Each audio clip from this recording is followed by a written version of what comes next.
Je pense que d'un point de vue de santé publique, parce que moi je travaille en santé publique, c'est important de comprendre qu'en fait, Dr Alexandre Yersin a beaucoup contribué à la science, pas seulement pour les Vietnamiens, mais aussi par le monde entier. Les leçons qu'on peut tirer de cette image, c'est en fait, pour moi, c'est un chercheur qui a beaucoup travaillé avec passion pour résoudre des problèmes qui étaient propres à la communauté ici, en Asie. Deuxièmement, je pense que lui, c'est quelqu'un qui a vraiment cherché les solutions très pratiques et pragmatiques pour réaliser ses rêves de recherche, mais aussi pour répondre à des questions qui sont nécessaires pour la population locale.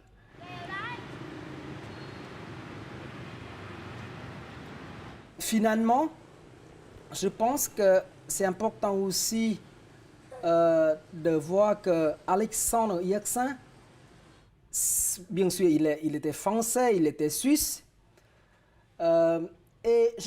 mais la plupart des Vietnamiens, bon, mais pas la plupart, mais les gens, j'ai parlé avec les gens, et certaines personnes l'ont pris comme un colonialiste. Et pour moi, ce n'était pas tout à fait ça. Lorsque vous regardez tous les documents et voir comment M. Nam a aimé la population locale, il a aidé les malades, les enfants du village, etc. Et tout ça, ce n'est pas vraiment une image de quelqu'un qui a colonisé la population, mais aussi lorsque vous revenez sur l'histoire du développement de l'école de médecine de Hanoï, vous voyez aussi qu'en fait, lui, c'est quelqu'un qui a voulu former les médecins du Vietnam, de l'Indochine. Hein? Parce qu'il y a une histoire après, qu'en fait, tu vas voir, le nouveau gouverneur est venu et il y a le chef de service de santé qui voulait prendre la direction de l'école de médecine et qui voulait aussi former les médecins auxiliaires. Ce n'est pas vraiment des médecins principaux. Et c'est ça, je pense qu'en fait, l'humanité en Yersin de l'époque.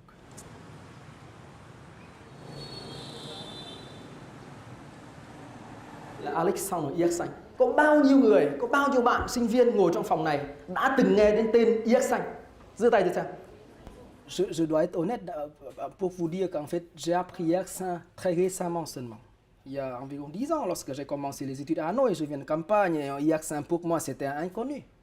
Et j'ai vu le nom de Yersin dans la rue.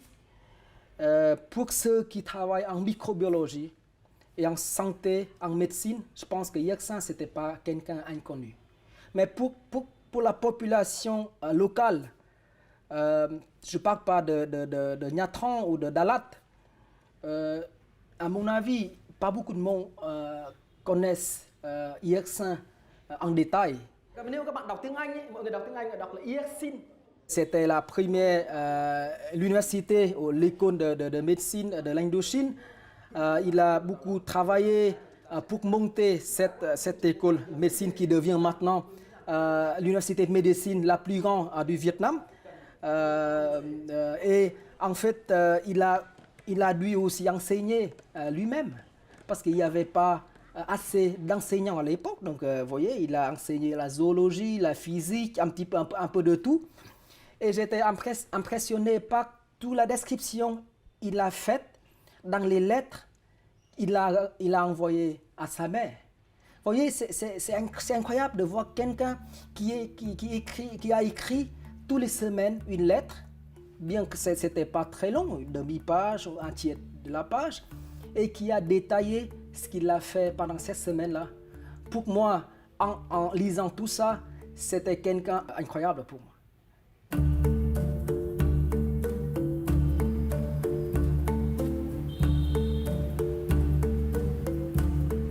Vous voyez qu'en fait, c'est toujours difficile de commencer quelque chose de zéro. Et en fait, construire l'école de médecine de Hanoï de zéro, c'était la difficulté pour Yersin. Mais après ça, il est content parce que les Vietnamiens, les indigènes qui ont bien travaillé, etc., ils étaient heureux.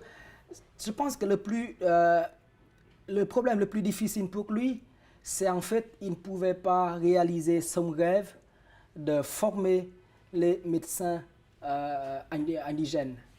En fait, il a dû accepter la nouvelle politique, je dirais, de former des médecins auxiliaires qui ne voulaient pas.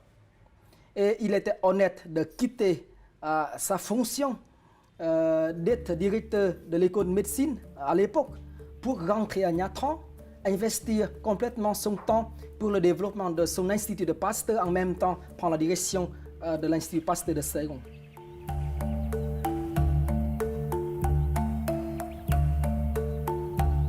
C'est quelqu'un que je dois apprendre. Comme vous venez de voir comment j'ai expliqué ça à nos étudiants de l'école de santé publique. Je pense qu'en fait, dans le contexte du Vietnam actuel, c'est une société avec beaucoup de mélange parce que vous avez le développement et vous avez des avantages, des inconvénients. Et l'image et les leçons qu'on peut tirer d'Alexandre Yersin, c'est important pour nous, surtout les jeunes comme moi, et surtout pour ceux qui travaillent en recherche. C'est la passion pour poursuivre les objectifs de notre travail, mais c'est aussi les connaissances pratiques pour surmonter les difficultés qu'on a dans notre contexte scientifique. Donc ça c'est important pour les chercheurs, mais aussi un objectif plus grand pour travailler pour la communauté. Donc ça c'est une approche, on dit maintenant transdisciplinaire, vous voyez, l'approche interdisciplinaire. Il n'a pas travaillé seulement en microbiologie, il a travaillé sur autre chose pour résoudre le problème qu'on a en ce moment.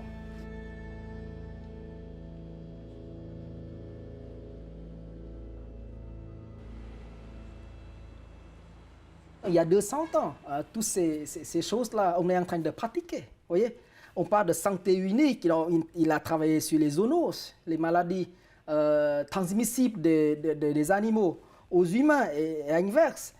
En fait, il a mobilisé les ressources de différentes personnes pour réussir à sa recherche. Tout ça, c'est l'approche qu'on est en train de pratiquer en 2012, 2013, 2014, au XXIe siècle.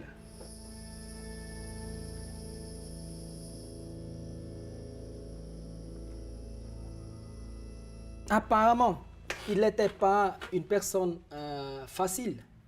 Il était très, fâcheux ou difficile pour les gens, mais pas pour la population locale. Il a fermé la porte de sa maison aux touristes ou aux étrangers, mais pour la population locale, ça va. Les enfants peuvent venir quand ils veulent, il leur donne du bonbon, etc. Yersin, c'était quelqu'un qui a bien aimé la population locale.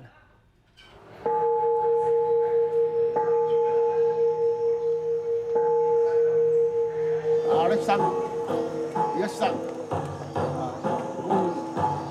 bản cảnh Thanh Hoa, bản thổ thổ địa Đông Thần, Sơn Thần và nhân viên tùy tùng thuộc hạ đồng lai phối hợp phù hộ cho tỉnh Thanh Hóa và tất cả cơ quan ban ngành.